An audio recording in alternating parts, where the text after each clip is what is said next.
Another curious story by The Whistler. Tonight, Accidents According to Plan.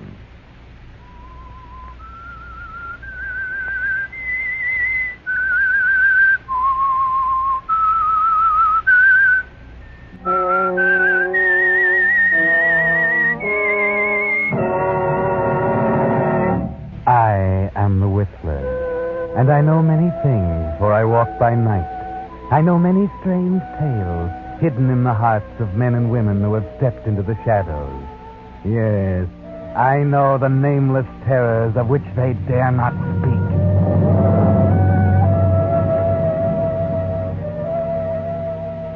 There are many kinds of jealousy, and none of them are good. The jealous one in love is the most frequent. But there is another more terrible jealousy. Yes, that of a man for his co-worker. Tom Reddick was jealous of Charles Fremont's cleverness, his ability to succeed. Always when there was applause for a job well done, Charles Fremont was patted on the back, feted, given a raise. Charles, you did it again. Boys, I don't know what we'd have done without that building. I only wish more of the men had your ability. Oh, thank you, Mr. Winston. I appreciate your kindness. Oh, nonsense, my boy. Charles, I'd like you to take over general managership of the plant. Effective next week. Congratulations, Charles.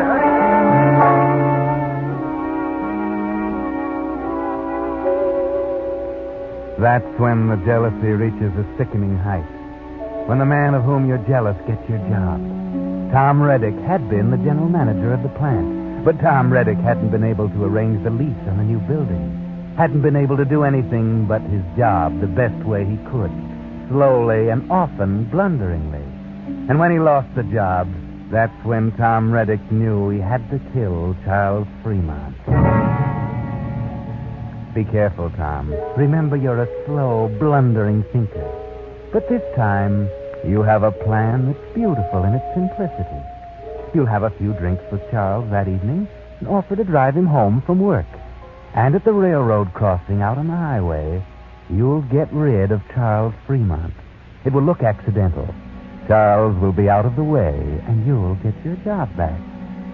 So, after work that evening, you stop Charles in the washroom. Hello, Charlie. Congratulations on the promotion. Oh, thanks, Tom.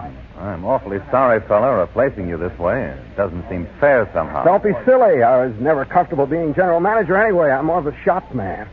It feels strange when I'm not around machines. Oh, I'm glad you're taking it this way, old man. If I thought it was going to bother you, I'd rather not have the job. It really doesn't mean that much to me. Now cut that out. You're the man for the job, and you take it. Hey, let me buy you a drink, and we'll toast your promotion and my return to the shop. Well, I should be getting home. Oh, come on. A drink will only take a few minutes. Well, okay. Let's go.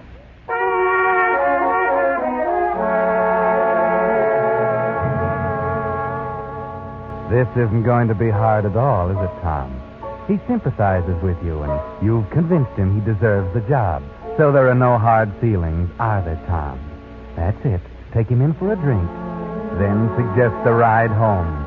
The train passes that crossing at 6:30, so don't dawdle over your drink. Here's looking at you, Charlie. Best of luck. Thanks, Tom.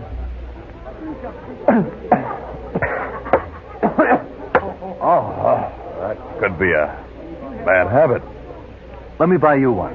Oh, it's almost 6. I really... Oh, come on. Don't make me hang around here alone waiting for that train. Tell you what. I'll let you buy me a drink. You let me drive you home. Oh, that's darn decent of you. You're getting the worst of the bargain, though. Not at all. It's a pleasure. Take you right to your door. It's only a few blocks out of the way.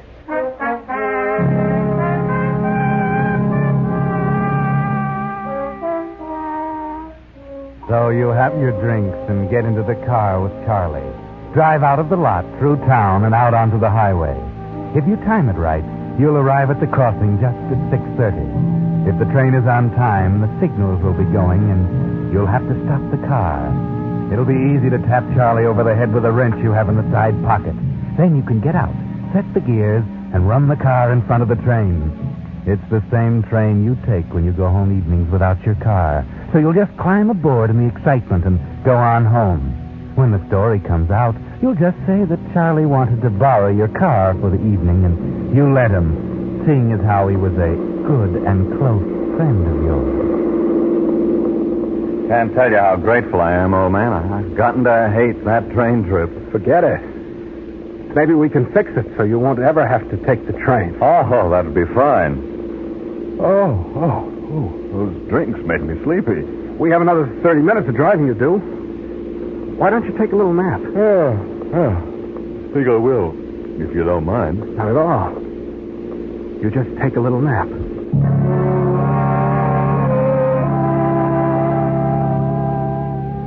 This is even easier than you figured it, isn't it, Tom? He's sleepy from the drinks, and he dozes right off. Now you won't have to tap him with a wrench. You drive at normal speed, and soon the railroad crossing is just ahead of you. No sign of the train yet. Maybe it was early tonight, Tom. Maybe the train has already gone past the crossing. No, there's the signal. The train has passed the far curve. It's coming. Everything is in your favor now. Charlie is sleeping soundly. The road is empty of cars. And the railroad was kind enough to put one of their new automatic signals at the crossing. And here comes the train. But maybe all the noise has awakened Charlie. You get the wrench out of the side pocket just in case, and... Charlie? Charlie? He doesn't hear you. He's sound asleep. The train is close enough now. You get out of the car, put it in gear.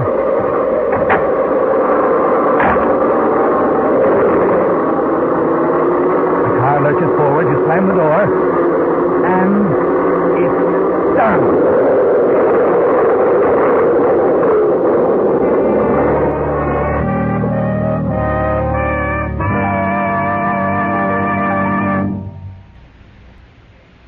And now, back to the Whistler.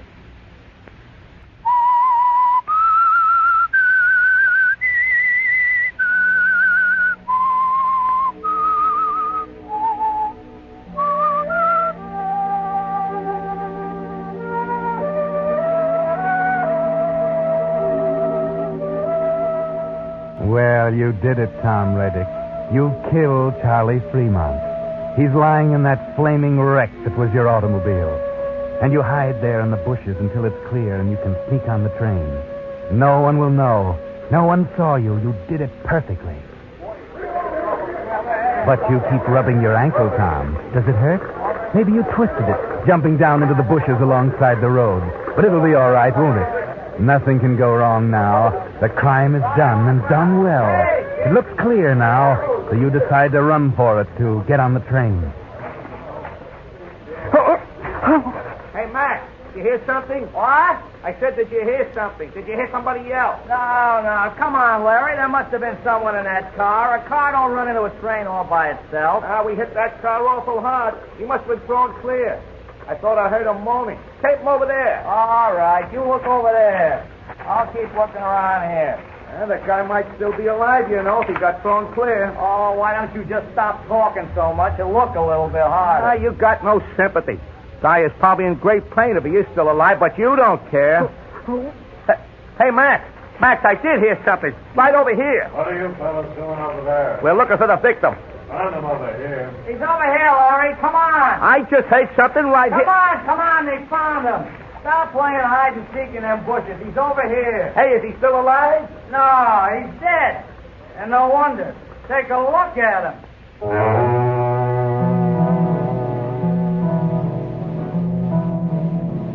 You're all right, Tom. They didn't see you. You're still all right. But that fellow they call Larry, the fellow that heard you moan when your ankle was hurt, he might remember it later. So you change all your plans. You try to sneak away, even with a bad ankle. Hey, Max, look, there goes somebody running over that way. Huh? Where? Hey, you're right. Hey, you stop. Hey, come on, Max. Let's catch him. What's he doing around here running? We'll find out. Come on. Yeah. After him. Hey, wait a minute, you. Well, he's slipping. Hey, maybe he was in the car, too. Why is he running away? I don't know. We'll ask him when we catch him. Hey, wait a minute. Hey, what's the matter with you? Can't a guy run if he wants to? Do you have to go running after him? Well, maybe he knows something. Knows something about what? You always make a big mystery about everything. Now, what would he know something about? About the guy that was dead. They say the guy that's doing all the running might have had something to do with it. Oh, you sound like a regular detective. Stop with that stuff already. The train's late. Let's go back and help. Wait a minute. I think we ought to catch that running guy. Oh, he's gone. He was probably running because he was late for his dinner. Now, cut it out and let's go back to the wreck.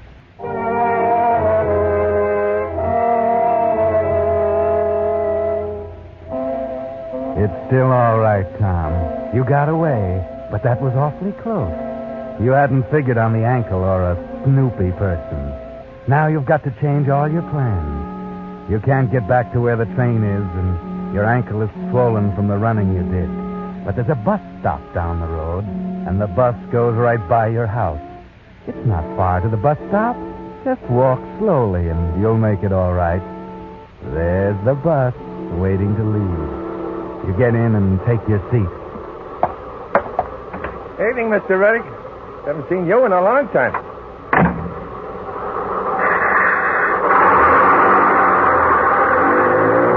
It's all right, Tom. In a few minutes, you'll be home.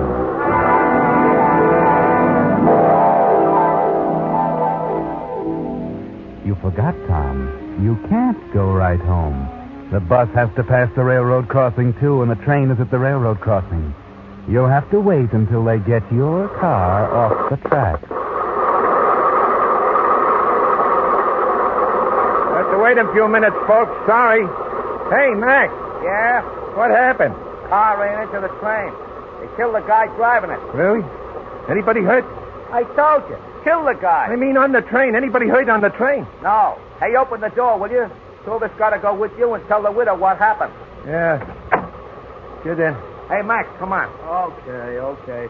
Gee, I sure hate to have to tell that dame what happened, Larry. Shouldn't the police or somebody do it? No, it's better we should. Bad enough what happened without the police going to the house. Well, okay. Get in. Where do you want to go? The name of the deceased was Fremont. Charles Fremont. Lives on North Brookside Avenue. I passed a couple of blocks from there. Awful, ain't it? Ah, well, you know how it is. People don't pay no attention to signals at all. Yeah. It's awful, but serves the guy right for not paying attention. Hey, here's a good seat. Yeah. Hey, buddy, that right? What? I was just telling the driver what a terrible thing it is. Oh, yeah, terrible. Hey, do I know you? Seems like I've seen you somewhere. I don't remember. I don't think. Well, I meet a lot of people. I just know. Did you see the accident? Oh, me? Yeah, I did. I seen the whole thing. Yeah. Yeah, it was terrible. Mm-hmm. My friend Max here and I were out taking a hike when we saw the accident. It was quite a joke. That guy driving the car, that's a guy I feel sorry for. He was a pretty young guy. Really? Yeah, maybe 35. Me and Max here are going to tell his wife. I think it's better if we go than if the police were to go. The least you can do, you know. Yeah, it's the least you can do.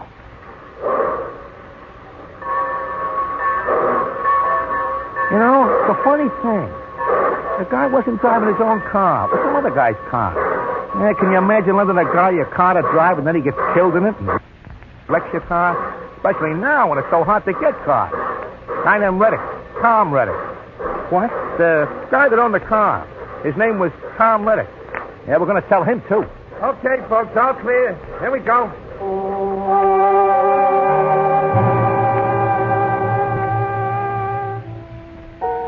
That's not good, Tom. Things are piling up, things you hadn't counted on. This man saw you running away, and now he's going to tell Charles Fremont's wife that he's dead. And then he's going to look for you to tell you your car has been wrecked. Why do some people always have to butt in, making you change plans? You've got to get out of that bus and get away. Get home before this Larry does, and some way get Hazel out of the house so that there'll be no one home when Larry gets there. Beechwood Avenue. Good night, Mrs. Nelson. I'll get out here, too. Oh, excuse me, Mr. Reddick. I forgot you were here. That's all right.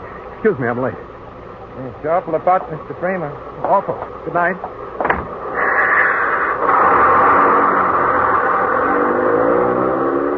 Hey, driver, just a minute. Hey, what'd you call that guy? Mr. Reddick? Reddick, yeah. Hey, what's his face name? I don't know. Why? That car was owned by a guy named Reddick, that's why. Hey, stop the bus. Oh, what difference does that make?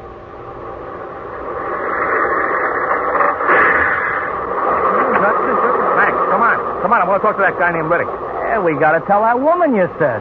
Where you going now? Guy that just got off was named Riddick. So his name is Riddick. I don't follow you. Oh. Why don't we just go home and forget all about this? It's none of our business anyway. Come on, come on.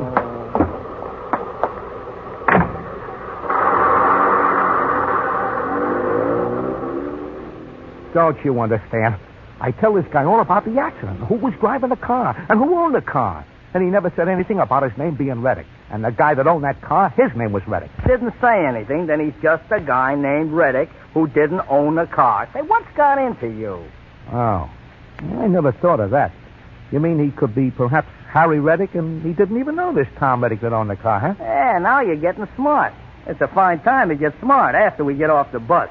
Now we got to walk to the widow's house. Well, while we're walking, we can think of what to say to poor Mrs. Fremont. That's a terrible thing to happen to a lady, losing her hubby so suddenly. Yeah, but I still don't think this is any of our business. And besides, my missus is going to be awful sore at me coming home so late. Now, look, when you explain to her what you were doing, she'll be very proud of you. Not every man has the heart to do what we're going to do. Yeah, you mean it's not every man who's such a Budinsky to do what we're going to do. We could walk right back to the corner and get right on that bus and go right home. No. I got to tell the widow what happened. Hey, I know. Now what? Look at that street sign. This here is Hillbrook Street. Oh, that's very nice, I'm sure. Hillbrook Street is where this Reddick guy lives. Tom Reddick. Let's go tell him first what happened to his car, huh? Maybe he can help us tell Mrs. Fremont. He must know her husband, or dead husband, must have been a friend to borrow the car. Yeah, in fact, maybe he'll go tell her and we can go home. Yeah, now let me see. This house is number 479. What number that guy say lives there? Oh, I don't remember. Why don't we just forget all about it, Larry? Why do you want to butt in? I think it was number 456. Let me see. I wrote it down here. Yeah, there it is. Number 456. All right, which way do we go? I guess it's down here. Hey, look, that guy up ahead of us has got a bad leg. Oh, you're driving me crazy. Now, what difference does that make? It don't make no difference. What's the matter with you? Can't I remark to a friend that a guy up ahead has a bad leg? Oh, you're always remarking something. Sometimes I wish you'd shut up. Max, that's not nice. Well, I do. Here's 460. Hey, look, the guy with the bad leg, he's finally home. See? Says it's the house down there. Yeah, but he's not going in, see? Hey, he just stopped to look at the number. Hey, that's that other Reddick guy, the one on the bus. Well, he's not going in that house, and that's number 456. Yeah, it is. Well, I hope they got insurance on their car.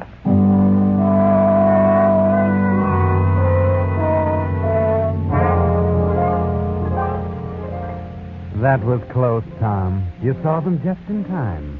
So you just kept walking until they go in the house, and then you come back and wait for them to leave. They'll tell Hazel all about it, and after they leave, you can go in. Tell her you loaned the car to Charles Fremont and came home on the streetcar and bus. You're late because the bus got stopped at the crossing. You had no idea that your car was the one wrecked by the train, or that Charles Fremont was dead. Now those men are coming out of your house. Keep back and they won't see you behind the hedge. That was a real nice lady. She was upset. Well, of course he was upset. You know, it makes me feel kind of silly talking to people I don't even know. Well, it's a good thing we did. We might have gone right over to the widow's house. Which way did she say was the police station? 4 blocks to the left. We better hurry.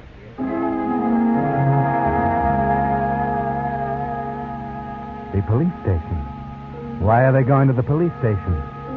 What did they talk to Hazel about? Who are those 2 men, Tom, and why do they keep following you? Better hurry in the house, Tom, and see what was said.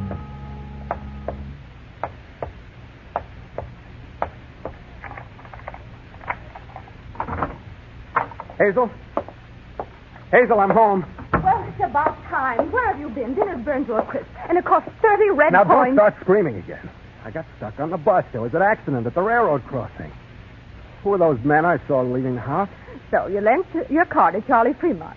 You won't let me drive because you don't think I'm careful enough. But you lent the car to Charlie Fremont. How'd you know? Who are those 2 men? That accident you saw from the bus, that was your car. Charlie Fremont had an accident in your car and got killed at that railroad crossing. What? Well, I had no idea. Well, he did. What'd you loan it to him for? I can understand you're driving him home if you want to, but what'd you loan him the car for? You were coming home and he was coming home. Why'd you come home together? He told me he was going over to the other side of town to see a customer. How did I know he was going to come right home? Let me smell your breath. What? You had a few drinks, didn't you? I thought you had. You and that Charlie Fremont. You stop and have a cocktail before dinner and keep the dinner waiting until it's not fit to eat. Then come home and tell me some fantastic story about loaning the car to Charlie Fremont. What are you talking about? Those men who were here. They asked me if we had any relatives living around us. I told them the only relative we had was my sister in California. That it must have been you they talked with on that bus. Maybe you can fool some people, but you can't fool me. I know you, Tom Reddick. You were in that car, and you got scared because you were both drunk. I told you I lent Charlie the car. How many times do I have to tell you I lent Charlie the car? Those two men told me about you. They saw you there at the railroad crossing. One of those men talked to you on the bus, and you made believe you'd never seen him before. Made believe you didn't even know people named Charlie Fremont and Tom Reddick. You're just a good-for-nothing drunk, and I wish I never married you. Look, Hazel, there's no sense in getting upset about this. Sure, I was in the car. We had a couple of drinks in town before coming home. Charlie insisted on it. I got scared when we had the accident, so I ran. You're not going to go and tell, no, are you? I most certainly am. I never did like Charlie Fremont. And his wife. That's no good. Calling me up in the middle of the afternoon to crow over me. Mrs. Fremont called you up? To crow over me. Bragging about how her Charlie got your job away from you. He takes your job away from you, so you go and have a drink with him to celebrate. Stop it. What's the matter with you? Aren't you ever happy? Don't you have any feeling toward me at all? What's that? I'm sure I don't know. It's the doorbell. Answer it. I'm not home. Don't you dare order me around, you drunk. Don't you dare even talk to me. Shut up. Yes? Good evening. We thought that... Hey, Max, it's the guy. Yeah, maybe you were right. What do you want here? Who are you? Hey, now, look, Mr. Reddick. Why didn't you tell us on the bus who you were? We were just trying to help you. It's none of your business who I am. Now get out of here. No. Take it easy, Mr. Reddick. Somebody has to do these unpleasant things, and me and Max here thought we would. It's the least you can do. He was in that car. I told you he was. Hazel, shut up. I will not shut up. You were in that car. You told me you were. You're so smart, having a drink with a man who takes your job away from you. Mr. Reddick wants his job? Oh, gee, I'm sorry to hear Mr. Fremont got his job, so he had a drink with him to celebrate. And then they were drunk and had that accident. Wait a minute. You mean that Mr. Fremont got Mr. Reddick's job away from him? And they had some drinks together, and then they were both in the car when it hit the train? Sure they were. Only Mr. Reddick ran away. Maybe he ran away because... Hey, wait a minute. Max, he's trying to... Get him, Max. He can't run far. He's got a bum ankle. Yeah, okay. There he goes down the lawn. Follow him, Max. Hey, look, he fell. Leave me alone. Leave me alone. I'm sorry, Mr. Reddick, but I think we better take you to the police station. I think you murdered Mr. Fremont.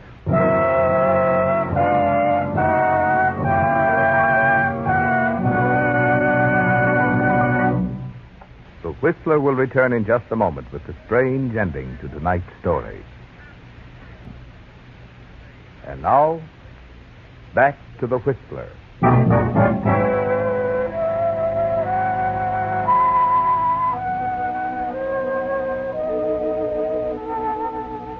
Well, Tom, you bungled your perfect plan, didn't you? But then you never were any good at planning. That's why Charlie got ahead of you. And, of course, you let the little man who was always butting in make you so nervous that you gave yourself away. But when you got to the police station, you really thought fast for once. You kept your mouth shut and let them believe what they wanted to. Your wife's story helped. You were drunk. The accident happened. You weren't hurt, but you got scared and ran away. Maybe they'll believe that. And all you'll get will be a few years for manslaughter. Maybe they'll believe it. But even as you think it, you know very well they won't. The motive is too apparent. Charlie got your job, so you killed him. No, Tom, you won't get away with it. And so as you sit in your cell and brood over the fate that awaits you, you make up your mind. And you start resolutely into action. A small barred window is high over your head. And as you strain, you think of that little man who was always butting in. The little man who caused all your troubles. And you can almost hear his voice. Sure, we know. We'll only be a minute. We got something very important to tell him. Reddick, huh? Well, he's in 214. Boy, he'll really be glad to see us. Yeah, you bet. We just sent me your copy. The coroner's copy. We got news for Mr. Reddick. Yeah? What kind of news? Well, there was something fishy about the accident where Mr. Fremont got killed. They had an autopsy. Yeah, and they found out something. They don't really have anything on Mr. Reddick. They're going to let him go. Yeah, let him go? Sure, and we came right over to tell him.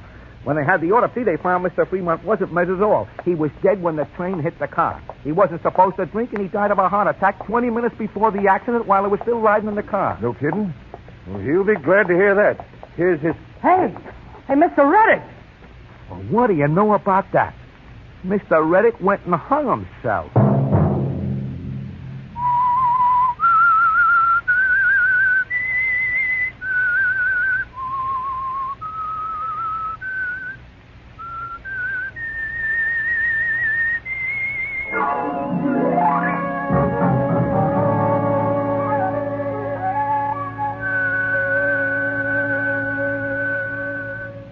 Next Monday at 9 o'clock, the Whistler will bring you another strange tale.